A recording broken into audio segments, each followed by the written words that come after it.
Good evening, everyone. My name is Kelly Pender, and I'm the chair of the Department of English here at Virginia Tech. I'm thrilled to welcome you all to the 18th annual celebration of the Giovanni-Steger Poetry Prize. One of the most revered poetry competitions in the United States, the Giovanni-Steger Prize recognizes excellence in poetry writing from undergraduate students across the many disciplines and departments represented at Virginia Tech. In doing so, this prize serves as a clear and concrete symbol of the importance of the arts, both within the university and beyond in the broader community, where too often our pursuit of scientific and technological progress causes us to forget what it means to be human. Poetry can act as a powerful reminder of our shared humanity, even when our experiences are singular and our beliefs are at odds. But don't take my word on the meaning and value of poetry. I am not a poet. One of last year's Giovanni-Steger Prize winners, Grace Wang Daniels, urged people to write poetry if they felt compelled, noting that poetry is worthwhile because at some point you felt inspiration and you were bold enough to honor it. Another 2023 winner, Joe Hughes, described poetry as a conversation between the elements and the poet, and commented that it was this connection that he saw at the heart of the Giovanni-Steger Prize celebration. And yet another winner, Caitlin Grube, reminded us that poetry doesn't have to be good at first. Let yourself write cheesy, melodramatic garbage if it makes you happy, Caitlin urged. Letting yourself practice by being bad at something lets you get the rare nugget of something profound over time. And finally, we have the words of our very own Nikki Giovanni, who says very succinctly and brilliantly that we need poetry because it brings the light of love. In these days that can sometimes feel dark and trying, who could argue against more light and love, more poetry to remind us of our humanity, even or especially when we don't all have the same experiences or see eye to eye? No one. So to that end of bringing more poetry and light and love into this world, it is now my great pleasure and honor to introduce University Distinguished Emerita Professor Nikki Giovanni, a living legend and the trailblazing poet, activist, and educator who put Virginia Tech on the map when it comes to creative writing and the arts.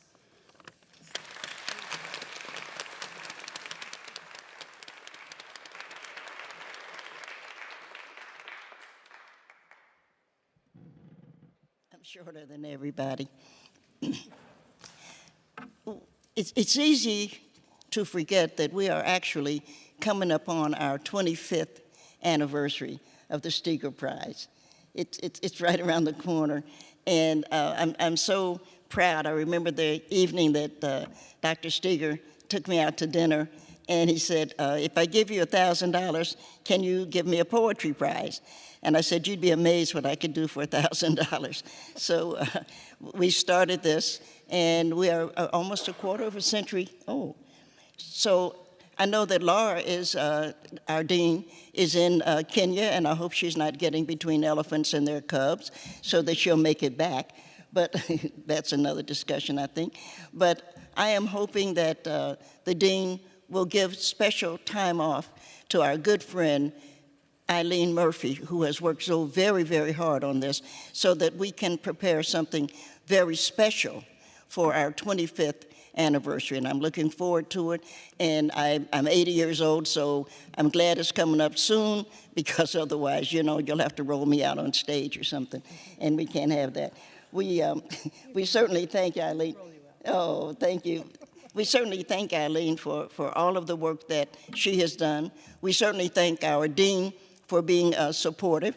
We clearly thank our creative writing group for helping us, for bringing it out together. And of course, we are extremely proud of our students who have continued to make this poetry grow. I want to take, of course, a moment to congratulate the community colleges. It's a bunch of us, community colleges, but they have now come together to create a poet laureate. And they have, we'll give them a shout out in a minute. Anna Ling from Cambodia is the first poet laureate of the community colleges, and I think we should give her a shout out. I really do. I'm very, very proud of that, because when we started, there was nothing like a poet laureate, that there were very few people that were doing that. And as we said, let's do something with poetry. We were noted, of course, for our engineering, and we are, of course, a great architectural school. We're noted for our football. At least this year we did a lot better. And we're noted for our basketball, and women's basketball is good. And we're going to miss Kenny. There's no question about that, but we will go forward with our new coach, and we wish our new coach good luck. And I think that it's good. I don't mean to take up our time like this, but I think it is so good that we are now also noted for our poetry and for what we have done and created throughout the Commonwealth, because we at Virginia Tech have laid these eggs that are now hatching, and we are seeing poetry prop up in a lot of places that nobody expected it to do. And I'm very proud to have been a part of, or to be a part of that. And I'm very proud of our students, and I'm very proud of Virginia Tech for taking the lead once again in looking at the humanities as a part of science. We do not stand alone. And I do look forward, very much so, to a special, I don't know what we're going to call it now, but to a special 25th anniversary. I think it's so important. There's a person that many of us know, and some of us are too young to know, our dear and beloved friend, Ida Sturgill, who passed last year. And Ms. Sturgill was the vice president of the National Bank of Blacksburg. And I am hoping that we will be able to put a plaque someplace, because she was a great supporter of us. I would like to see a plaque go up for Ms. Sturgill. I want to remind us, some of us may not know, but we, when we were the Steger, we purchased a bench for Toni Morrison, and we put that bench at James Madison University, our sister university there, and we put it at the Furious Flower Poetry Center. And I think that that's so important.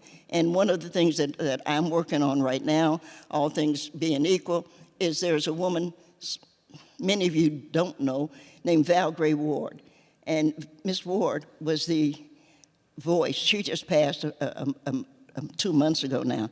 But Miss Ward was the voice of the Harlem Renaissance. She started the Kawamba Theater.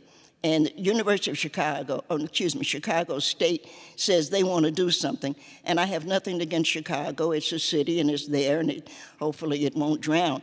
But I think that we should do something, because Val became a good friend of Virginia Tech. She came down many times. She showed us how to interpret poetry in a whole nother way. And I'm so sorry that some of you will miss it, but right now I'm on a mission, and it's going to be a couple of years, but I'm on a mission to have a statue of Val, because Val is from Mound Bayou, Mississippi, and frankly speaking, is easily forgotten. That in a couple of years, nobody will remember Miss Ward and what she's done. So I thought we need to put a statue there. I've talked to some friends of mine in London, and we have some friends here in the United States, so we're beginning to raise the funds to put the statue up so that we can make sure that Val Gray Ward is not forgotten, but that as she sits in heaven, she can look down and know that she is remembered and loved. And that's what poetry is supposed to do. So I'm very proud to be a part of that, and I'm sure we're going to be actually successful with doing it. It's an important part of what we do. I wanted to read a poem that I love so very much, because the world is a quilt. And I think that we easily forget that quilts and stews are pieces, actually, of leftover things. That I know my My grandmother, didn't waste things. I'm 80 years old. I have picked up her habit. Grandmother never wasted. So whatever we were eating on Sunday, you're going to finish it up on Saturday, or you'll be sorry because you'll have to eat it on Sunday again. So we always learned to do that. You cut it up and you put it in a pot, and then you just wait and wait and wait. And then Saturday, grandmother cooked with water. I cooked with beer. I would just throw some beer in there, simmer it, and that's what we ate. Now, my son Thomas used to come in on the weekend. He'd come in after school on Friday, and he would go, "Oh, no, not frontier stew." And it upset him, and he's old enough now to know that there are a lot of people all over this world, but particularly our dear friends in Palestine, who would love to have stew, who would love to have something to eat, some way to take care of themselves. And I think that we all owe a humanitarian outreach to those people. It's a sad situation. It's just not about who does or doesn't. Nobody should starve to death on the third planet from the yellow sun. We can do better. And I wrote a poem, nobody should be cold either. It's okay, and give a damn if you like it or not. If you'll excuse me for saying, when you see those little babies not eating, it's not a good idea, but I'm not here for that. I'm here to say that we all need a quilt. If we're lucky, the quilt will be of food or medicine or love, but we all need something to embrace. And the main thing that human beings do, and we here on the stage are testimony of it, is that we have words, and words embrace the better of us. We can never let words be silenced. We can never let words be taken away from us. We can never let people, because they don't like what we're saying, shut us up. Words are the most important things that human beings have, and we must always remember, no matter what the situation, we must always remember to use them. Like a fading piece of cloth, I am a failure. No longer do I cover tables filled with food and laughter. My seams are frayed, my hymns failing to hold strength, no longer able to hold the hot and the cold.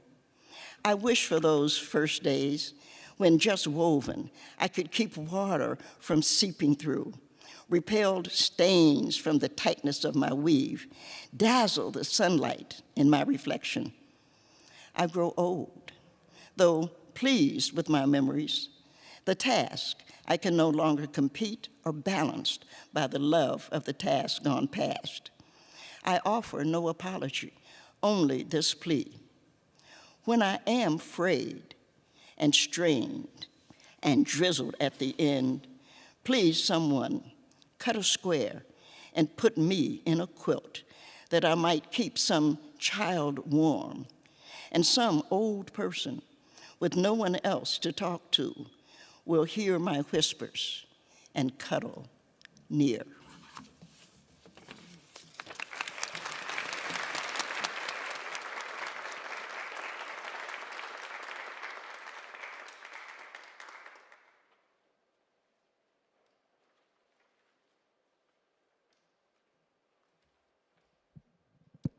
Hello, my name is Aya, and my poem is titled The Ephemerality of Incense. Our bakhur spins Cairene smoke into the kitchen, liberating frills, trilling tendrils cascading from the sandalwood incense sticks. Sometimes I drag my hand through the dangling cirrus, wishing it would wind around my finger like silky, fragrant rings. The smoke lingers like generations of Egypt, recalling relics of lineage, conserving echoes of Arabic in her home, but never the symphony in her entirety. I wish I could hear the symphony in her entirety. I think of Mediterranean mornings, mourning the moments the sea could have slipped between my toes, a frisky seesaw of salt and sand. My Egypt is fractured, shards of June days and July nights, a skeletal assembly of the motherland. My tongue swivels between A's and Elifs. My Arabic is a phonemic meld, ayn tempered by a tongue taken overseas. I try to coax my Arabic out on paper. The ink of my calligraphy pen blots my fingertips in sable smudges, but it all fades quickly under the faucet. Sometimes I wish it would sink into my skin, pulsate in the lattice of veins, and circulate the language. Let it pervade my tongue and imbue my lips with the poetic lilt of Arabic. I wish I could traverse the decadence of this culture beyond a sample, but in submergence. I wish it wouldn't dissipate so quickly.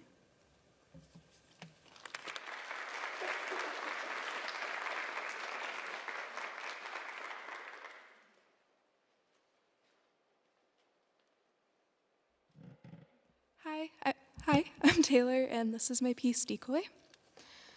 Your dad tosses a rubber crow into the grass to rot like a carcass.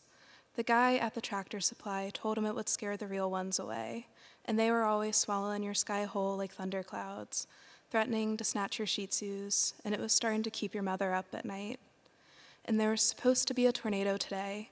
We watched from your balcony, waiting for the clouds to form, but they never did. And I waited for the day to be anything but beautiful, and I waited for the wind to be anything but gentle. And I told you sometimes I get scared the sun will crash from the sky like lightning, and you tell me space doesn't work like that. And I tell you I know, but I'm going to worry about it anyway, and I'm sorry for saying anything. And the guy at the tractor supply never told your dad that crows hold funerals for their fallen before they disperse forever. And I watched them as they mourned a life that never existed, and then they were gone, the sky opening up, and there was light. And you're always quoting that saint that said something like, "God, make me celibate, but not quite yet." And you wrap my palm in yours, and we touch until our hands get tired. And you're always saying things like that, like we're always going to have time. And eventually, the crows forget about the fake crow in the yard, or maybe they're just not mourning anymore, or maybe they just forgot because they're back, and maybe death can only be a deterrent for so long. And a psychic read my palm once, told me my headline was short but deep, which means that I'm wise but need to be patient for once in my goddamn life. And I wanted to ask him to just get to the point already. There's so much I want to know without ever having to live it first. Then I gave him $60 worth of wrinkled bills, and I left, and the sky was dark, and it felt like the clouds, and it felt like the crows. And you called me after. You looked it up. Crows don't hold funerals. They're investigating, looking for danger, performing an autopsy. Thank you.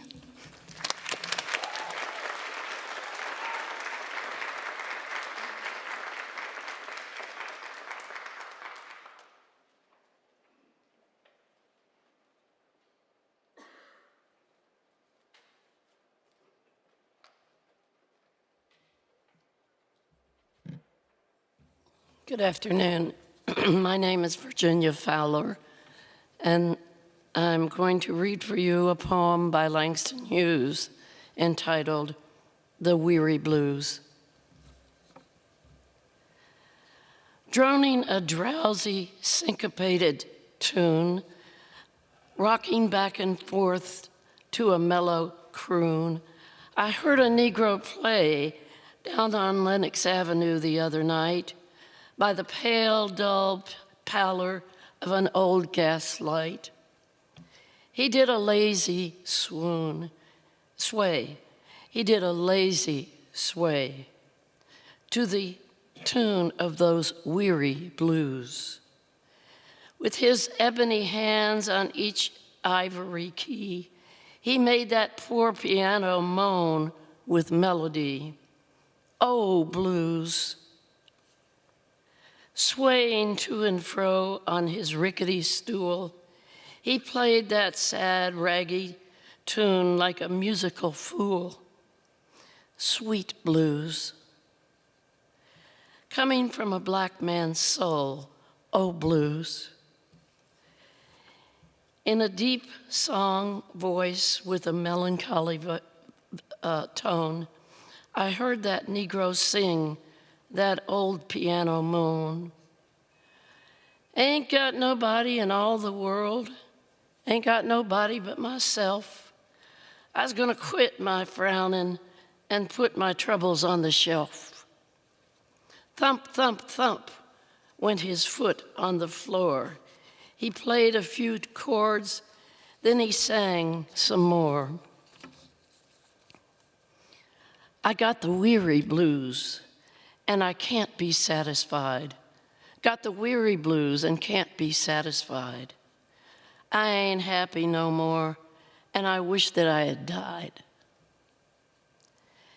And far into the night, he crooned that tune.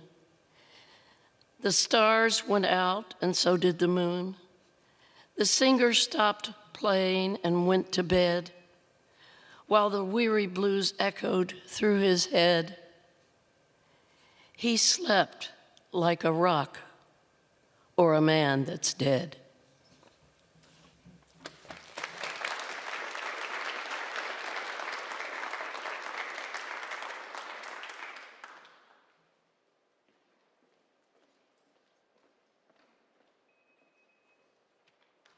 Hi, I'm Samantha Cho, and my poem is titled Log of the Sky, or Imposed Significance. July 30th. The moon is bright, reflecting in misty eyes. The sky moves fast and dark. My heartbeat is faster and darker. There is silence on both ends of the line. I bare my belly to you, and instead of slitting it open and cleaning it out, you kiss it.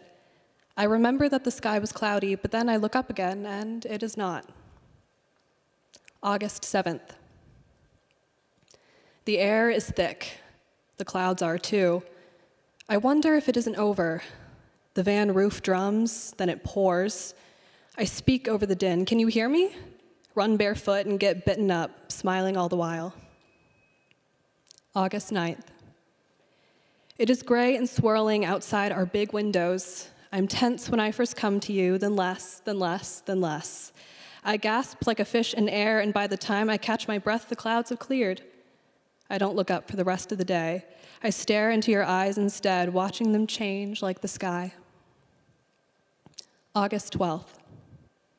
It is blue and clear.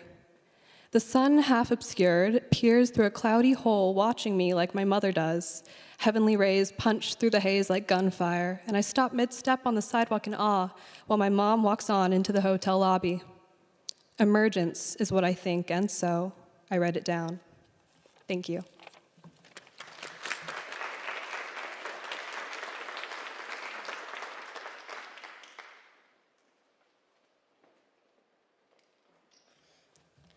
Hi, I'm Victoria Cross, and this is Just a Few Comforts. I thought I'd study the stars and how comparatively minimal everyone is until the day they die. Or I could study the tree drops, the Scrabble words that aren't real, or the currents of light that tell us windows aren't real either. You can look through one and see visions of the outside world, but that's just it. They're only visions, reflections and refractions bending towards each other and towards you. Couldn't you see yourself reflected in it? Excited rays can dance like fireflies under the moon. Like fire, man created and Mother Nature given, but it's the heat energy of constant motion that lets us feel her warming comfort. These molecules make careful lattices, but no one looks at them like art. As if there's an unknown artist above our world's haze, picking out the beauty and the details, all of it specifically for us.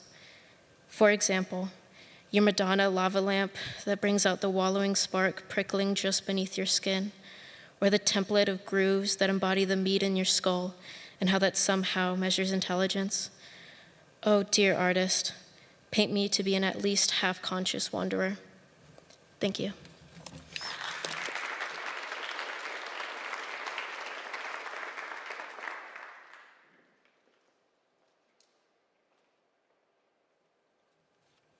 Hello, good evening. My name is Sophia, and I'm so nervous I could cry. I know it says that I'm a professor on the, thank you. I don't feel like a professor tonight. I feel very small. I feel like a little frog on a lily pad. I wrote a poem for my students because there are many of you up here, and I want you to know I'm very proud of you, and I love you deeply, and I dedicate this poem to you. Let me sit in tenderness A gift to share, hyacinth with friends, seaside, a gathering of lessons almost ruined. Go west, I was told. There were faces from my love in subtle watercolor beckoning left and right. Come back. Maybe fear touched the salamander, fear, maybe not. Soon I'll meet some dude from the internet for free dinner, ginger beer and artichokes, who'll lecture me without blinking into sunset, neither having felt my name nor by daylight would they seem generous. Astrologically, I've been told again to strengthen my womb, a teardrop dissolving away from the third house or the second house, accept this head with no body, eat what I must. Blessed could be sapphire worn walking to school or beside a covered flame. Realistically, the westbound wind ought to make enough sense, creation, less noise. What a gift learning to mother among chosen kin. Thank you.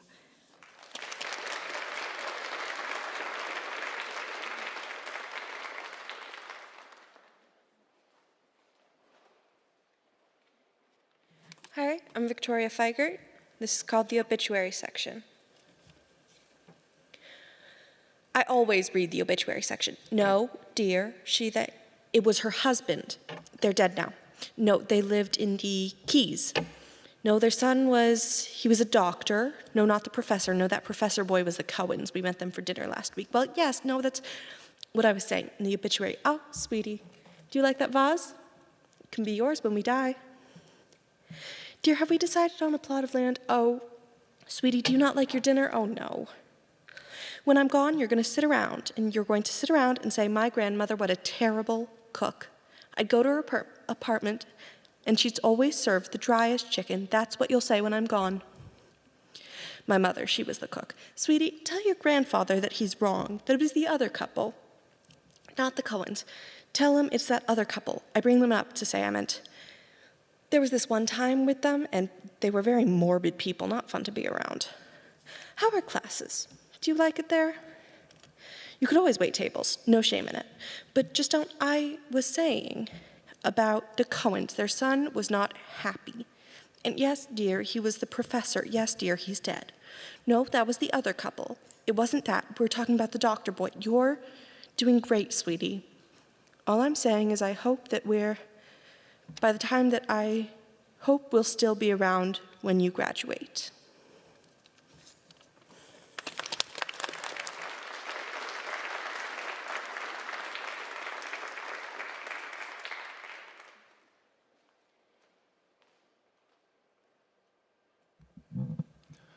My name's Aidan Finefield.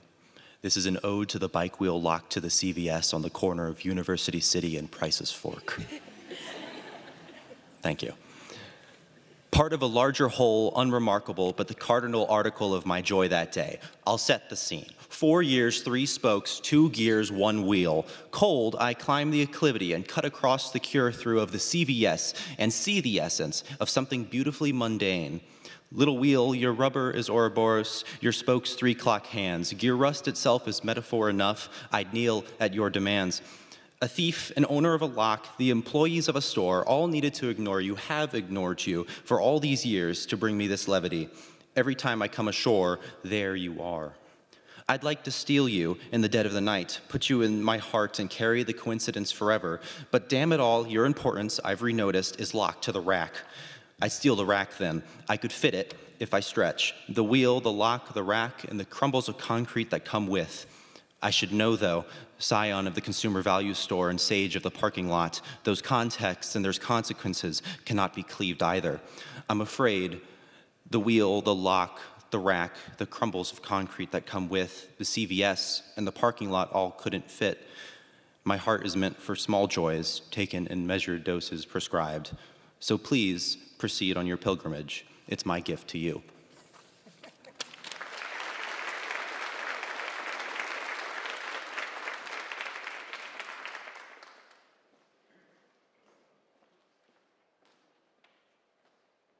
Hi, I'm Andy Hoban, Advanced Instructor of English. Ed Falco, longtime professor in the English department, is retiring this year. Gonna miss the guy, so I figured good a time as any to read one of his poems. This is In the Kentucky Mountains. This is where I came around a curve, found black water pooled where the road dipped, blacktop disappeared. The moon rose, its pale white reflection flashing on the surface of the water. This is where I tried to drive through water, only to discover its depths, my car floating, seaworthy as a boat before water found its way through, dark and cold and quickly rising above the dashboard to the windows. This is where my car turned a slow circle under fast-moving clouds, where I rolled down my window, climbed onto the roof, where I waited wet and cold, surrounded by mountains and woods.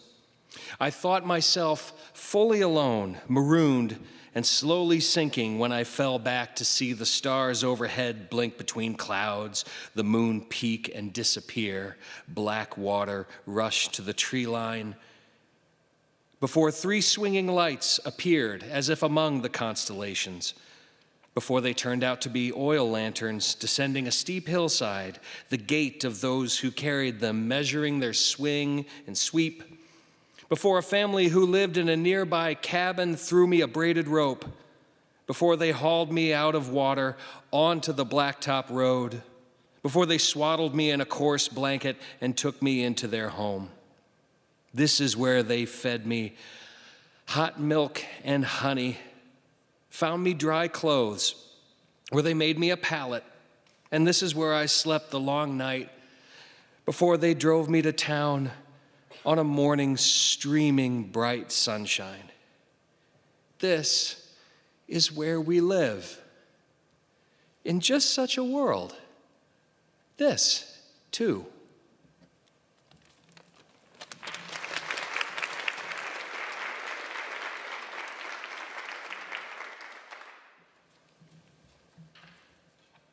Hello, my name is Caroline Foltz, and this is my poem called Sailor Eyes.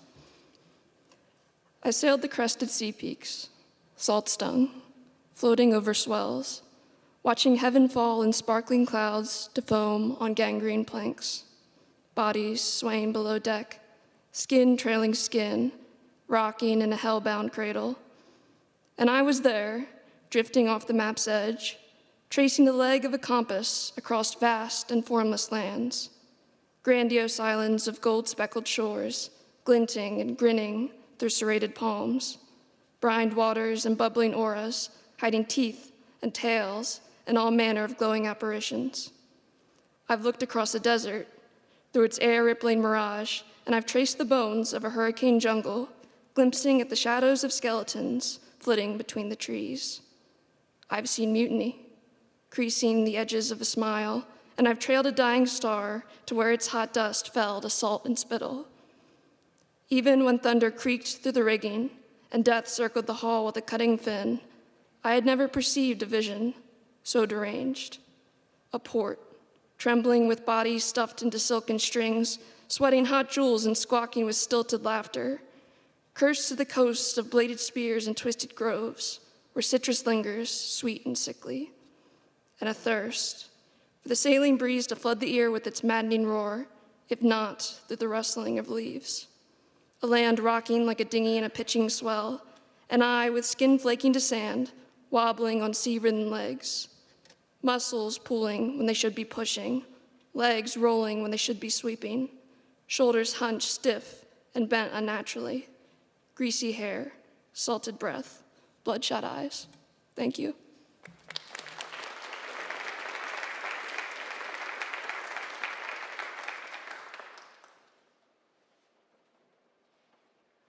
I'm Molly, and this poem is called Weekday.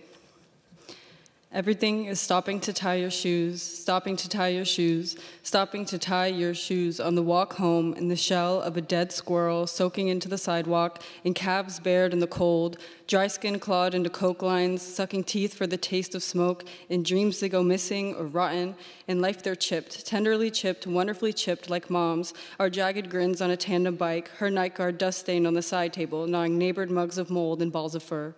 I'm wooing the quiet, writing lovesick words and robbing wilted stems from their homes. There are winds boxing naked branches and birds being fed, and fits of laughter slamming bodies together. Street lights lean over like shower heads. I bathe in the light.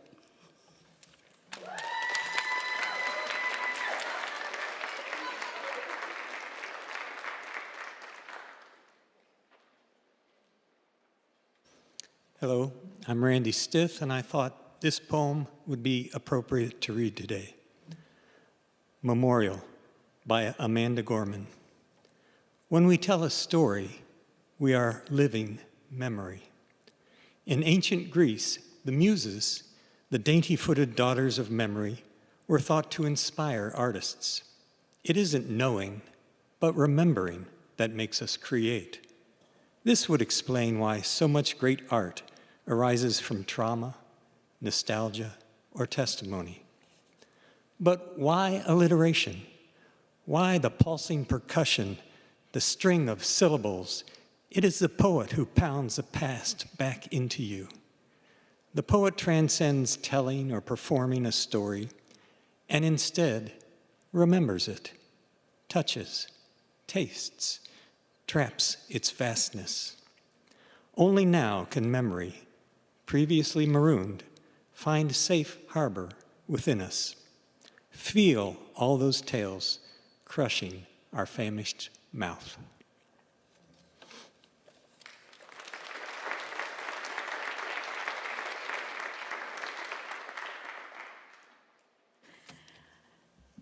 Hello, my name is Kaylee Gallagher, and this is Only Way to Live, a poem for a friend.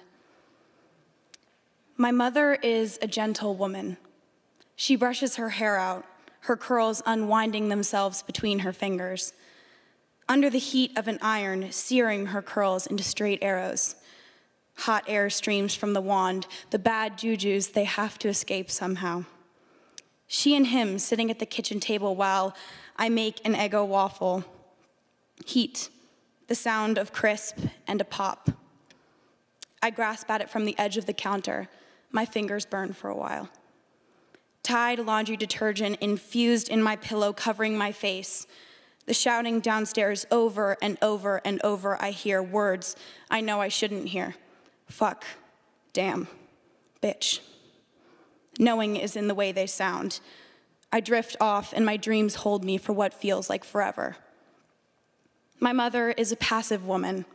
We watched from the front window as he got in his car, roaring through the window down, speeding off without cleaning up the mess he made. My nightgown trailing behind me on the newly stained wood floors. Aunt May said I needed a smaller size, but my mother likes this one. Hand stitching lining the border, bunnies in baskets and ducklings in ponds.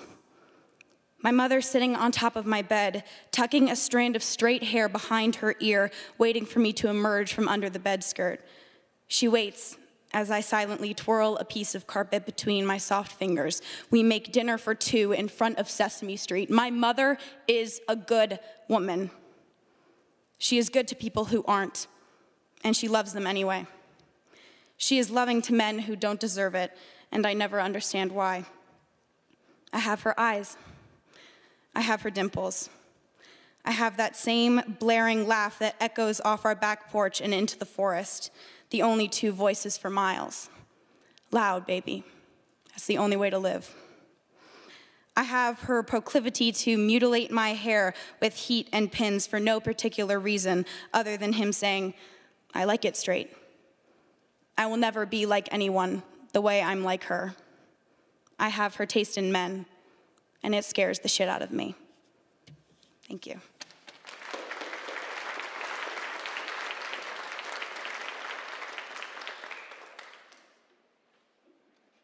Emily Paquette, and this is Swallow Song. Remember me to your world, and I'll remember you to mine. Tell the ever-restless city, the trodden cobble streets, the rattling, humming subway of the one they'll never meet. Remember me to your world, to the places men designed. I speak of you in evenings, to the whispering mountain pine. The cattle lowing in the fields will know you as a friend. Their frost-glazed coats absorb the words that I have left unpenned.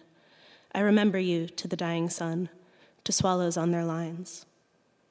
700 miles from you, I'm cast in fading light, as wires cleave the winter sky, silvering in gloam. I send my thoughts along them, flashing through the night. The starlings murmur overhead as I walk home alone, taunting me with the ease of their balletic flight. Still clustered on the wires, the swallows sing, "Come home." Thank you.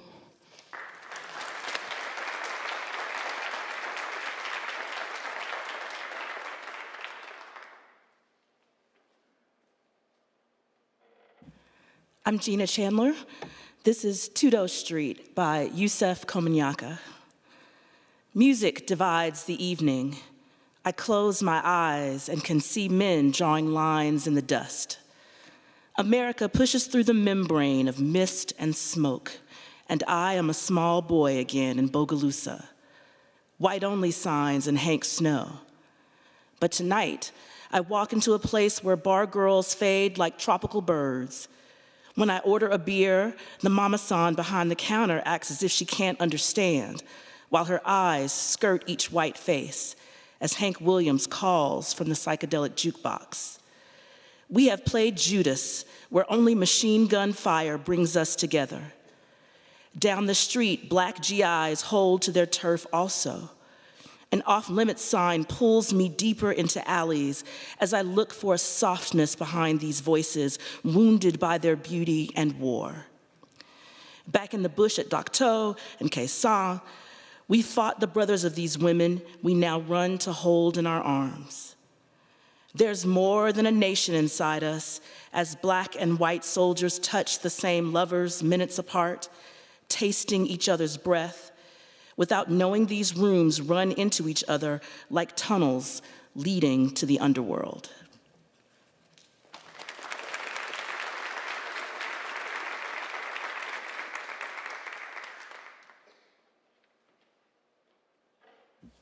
Hi, I'm Rose, and my poem is titled Mom. Pride and Prejudice sits beside The Beginner's Guide to Baking, the only two books you ever bought me, and the painting you forgot to resin is fixed to the wall. On my desk, your matching plant pots lay dry, thirsty.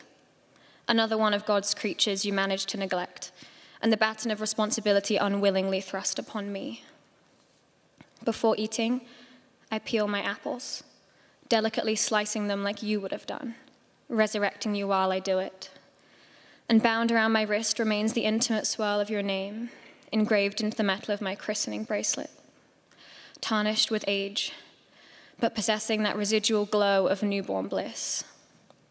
You see, I carry pieces of us, scattering them everywhere I reside, but still, those books are closer than we will ever be. Why did you leave me, Mom?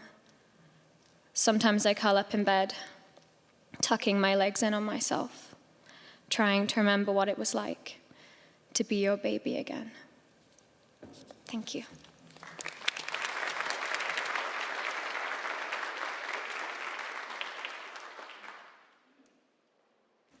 Hello, my name is August, and I'll be reading Eve Ate Daffodils. War drums braid the wind, blister this light, fester with it, and scab. I'm angry, but I don't show it. My climb has just started, and I rise from this hell. Applaud me. I found the words, but you were already gone and dead. Muddy the water, fool. No. Simplify, simplify, simplify. You can't go through the floor. Stand. Live, temporary God. Live. Talk like a child. Forget your umbrella. Starlings attack my ears, and sometimes there is blood. It's a penny-sized gamble. Eat the damn apple. Thank you.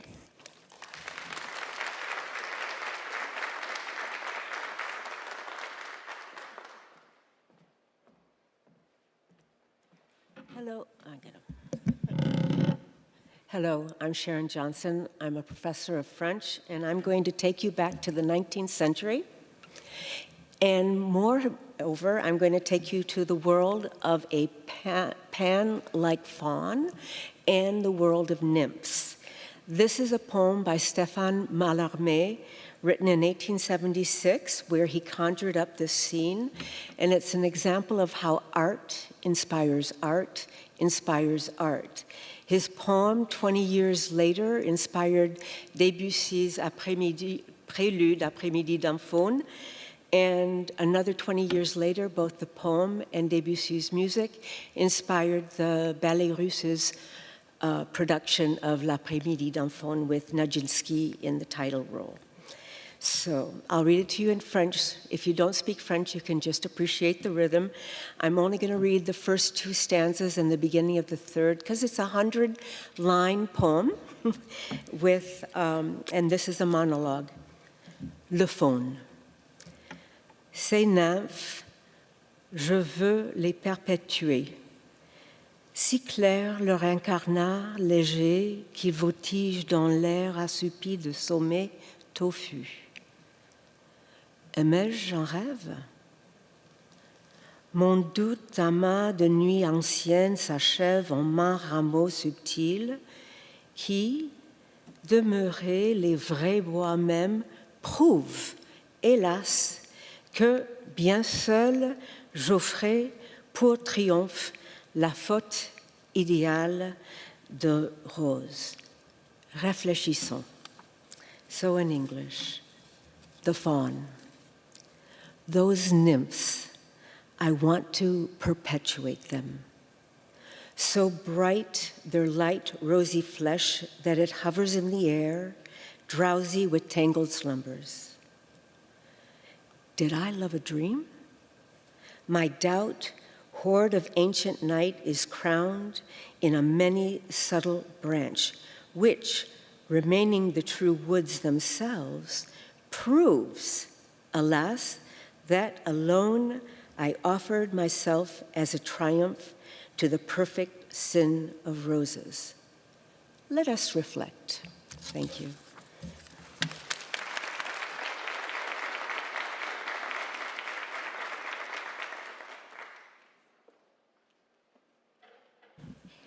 Hello, my name's Amy, and today I'll be reading If My Mother Thinks of Me.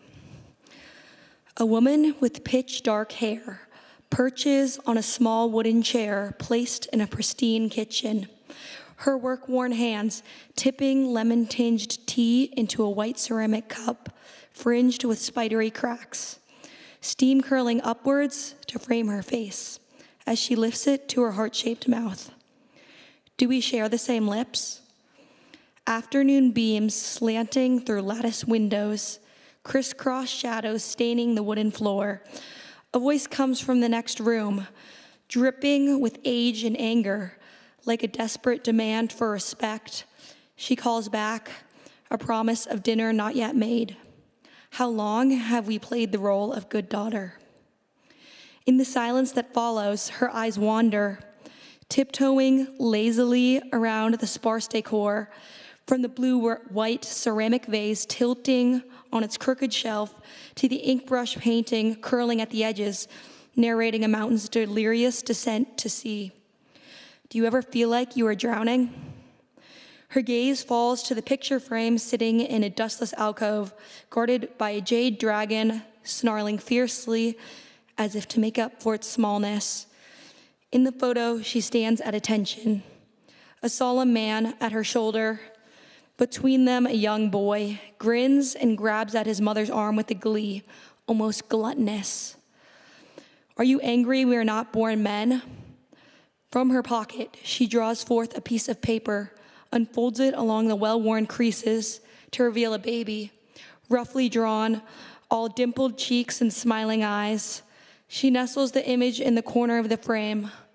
lets her mind wander to a busy bus stop, a cardboard box, a girl left to fade into the bustle of a morning commute. Do you think of me? I forgive you. Thank you.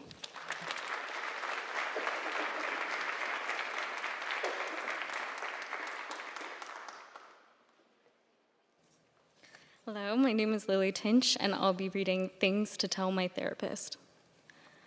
My mother braids worry into my hair. It creeps up over my shoulders, then my neck, and settles into my scalp.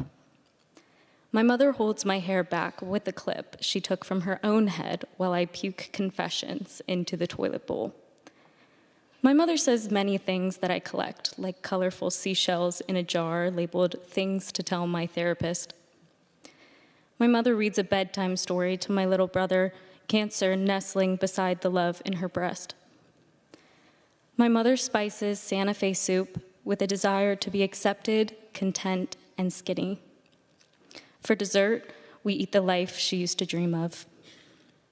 My mother holds a buttercup beneath my chin, and when it glows yellow, she says it's because I am sweet. My mother stares back at me in the mirror, everything I swore not to be, and everything I admire. Thank you.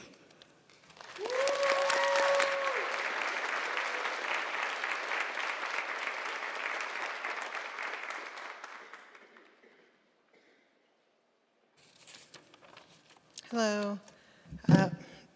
Good evening. I'm Eileen Murphy, the director of the Giovanni-Steger Poetry Prize. I need my glasses. Hold on a second. Let's have a round of applause for these amazing poets. Everybody.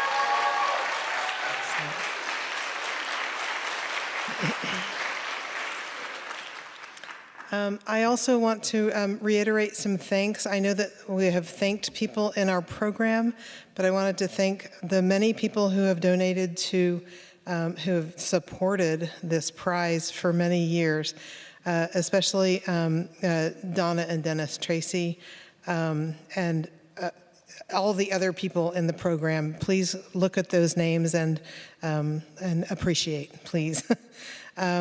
Also, I want to thank the committee who this year read all the poems and met to choose the top 10 and the top 14, as it turns out, and then finally the top 3, which we will get to in just a minute. A couple of these committee members were here reading alongside the students tonight: Sophia Terazawa, Andy Hoban, Sharon Johnson, and Gina Chandler. The others on the committee are Khadija Queen, Robin Allnut, Christine Labuski, Mike Rosenzweig, and Joe Scallorns. Our committee is made up of faculty from English, foreign languages and literature, sociology, science, and the trophy, the awards that we're giving to them. I need to get up. I have to hold one of these up. Okay. We give these little awards to first, second, and third place winners, and it looks like this. And it was made here. They were made by students in the Virginia Tech Crowling Advanced Materials Foundry. Two students of Alan Druschitz named Ashley Lacey and Nicole Powell, they told me that one today, so I had to remember it, poured the castings for these yesterday, cutting it kind of close. So they will be engraved after the ceremony today, but when you join us for the reception, you can take a look at these. Everybody who submitted a poem to this contest is to be commended. We appreciate you all, and we loved reading your work. Those who made it to the stage this year are our superstars. Any of them could have been in the top 3. The top 3 are maybe just the ones we didn't fight over as much, and maybe we agreed about them more. Students in the top 14 come from across the university: general engineering, neuroscience, history, animal science, biomedical engineering, and of course, English, right. Okay, so what is happening next is that Nikki and I will be helping her, is going to present the prizes for third place, second place, and first place in that order. And after that happens, these 14 students and Nikki and possibly me will go out to the lobby to do some photos with, where is he? Right there with you, I think. And we ask you to stay seated for those few minutes or stay in here. And when they return, everybody here is invited up onto the stage for a reception catered by the amazing Feast and Company. They're back there right now working on it. During that reception, Nikki Giovanni, world famous Nikki Giovanni, will give her annual toast to poetry. So Nikki, why don't you come and help me do this?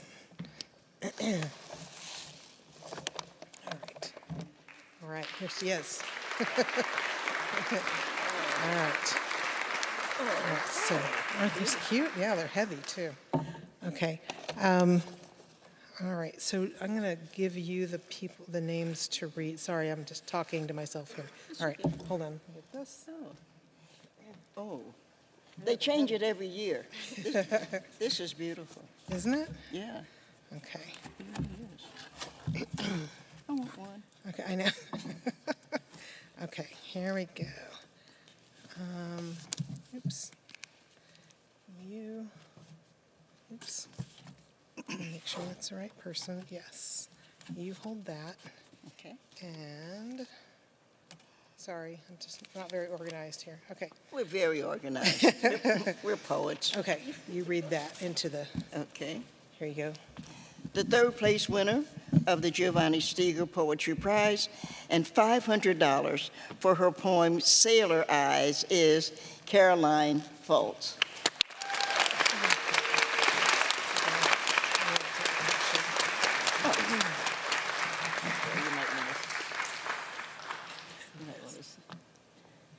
And that. Thank you. Congratulations. Thank you. Does she say something? No, she doesn't have to. Oh. Okay. All right. Oops. Here you go. There's that. And this is? Yep. The second place winner of the Giovanni-Steger Poetry Prize and $800 for her poem Swallow Song is Emily Parquette.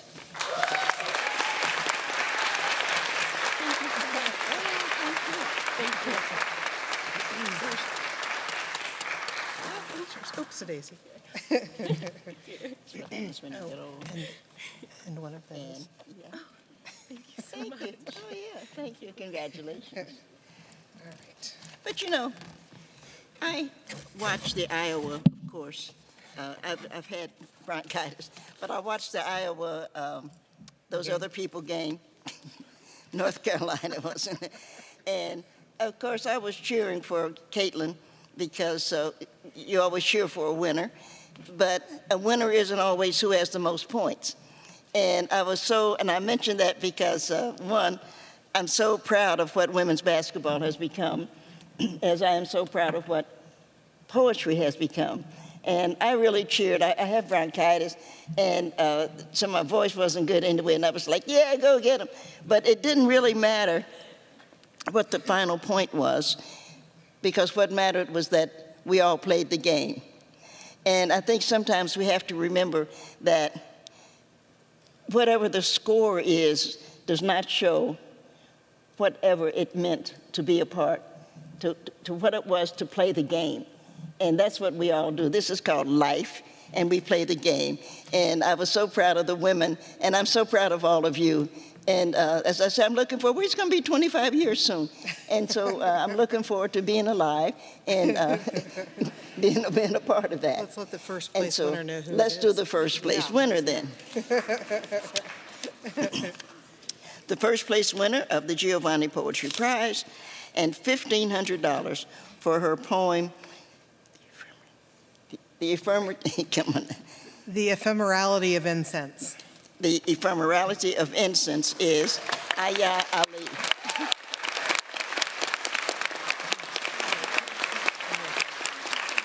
Congratulations. Congratulations. Oh, I'm so pleased.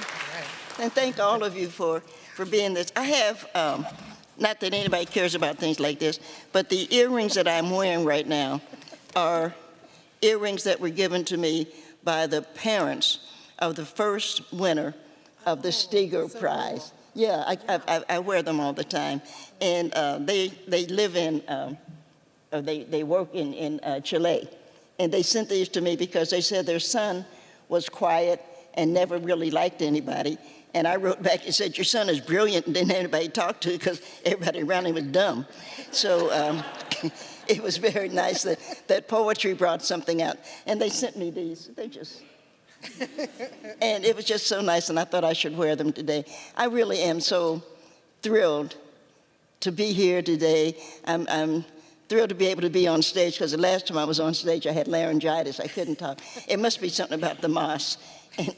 We'll have to talk to the moss people about that. But thank you all for participating with us, for enjoying the process, I hope.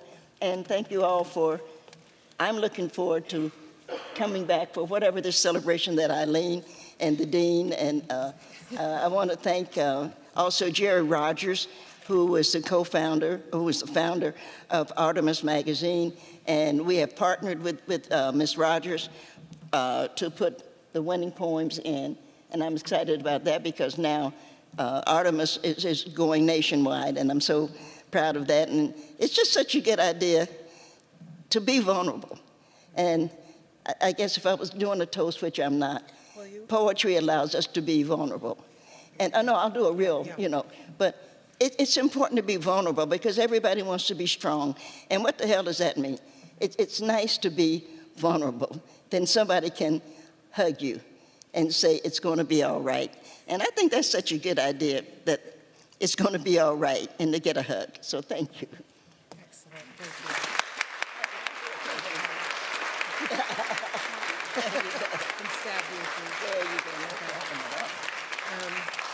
So as I said, all of you, I'm going to give you these, and then they're going to go out into the lobby. If you will make yourselves comfortable, and then in a few minutes, we'll all enjoy some lovely food and drink. Thank you all for coming. All right.